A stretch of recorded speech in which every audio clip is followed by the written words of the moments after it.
Ayun guys, kumusta ang lahat? Magsasalita na naman tayo habang kumakain. Ang ulam pala namin ngayon is tinulang manok, higop tag sabaw. Then may rice tayong konti dyan. So, thank you all. Unang-una, thank you all. Hi guys. Ayun. Subukan na rin natin magtagalog ngayon for today's video. Magpapasalamat tayo habang kumakain sa lahat ng mga pumasok sa live natin.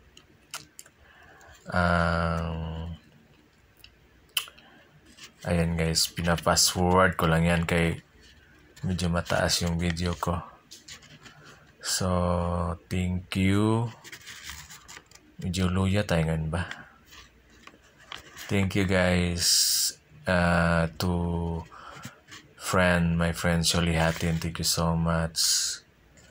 To Ate Joyce M Channel, salamat sa patambay. Ate Joyce M Channel, salamat sa support sa patambay. And to Ma'am Aimee Alad TV, thank you so much. And our friends from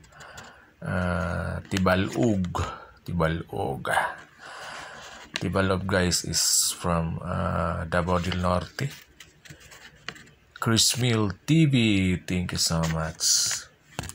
And of course, to Manang Vlog, maraming salamat po. And to Ma'am Mariel Campos Moto Vlog, thank you so much. And this one, Croco Empire Channel, thank you so much. Ang natin na pumasok, pangwalo si Ma'am Maymay Official Vlog, maraming salamat po. And ang uncle diya sa Cebu, si Uncle LME Uncle LMA TV Vlog, salamat kayo sa imong patambay call sa ako ang live. Thank you. God bless. Mga love shout out. And also to Ma'am Weng Almazan, maraming salamat po.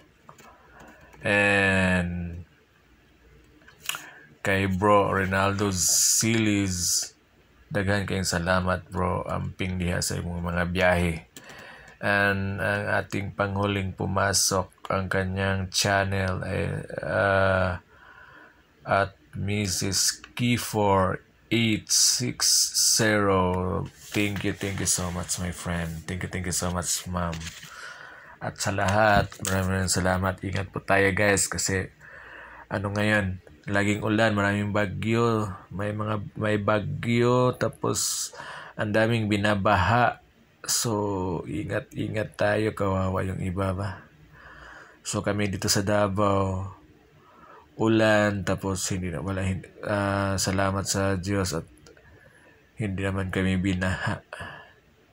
So ingat lang tayo sa mga nabahaan. Sana makarecover, laban lang. Ay nako, ganyan na talaga ang buhay, no? Maraming mga sakuna ba, nakakalungkot talaga. So ganun pa man, may awa pa rin ang Diyos. Basta yun, naawa ako, manood ako ng mga balita, naawa talaga ako, na nalulungkot ba. Ang daming, di ba? So, pasalamat lang talaga tayo kasi safety tayo. Nandito tayo sa safety na lugar. So, ayun. Sana maraming matulungan yung mga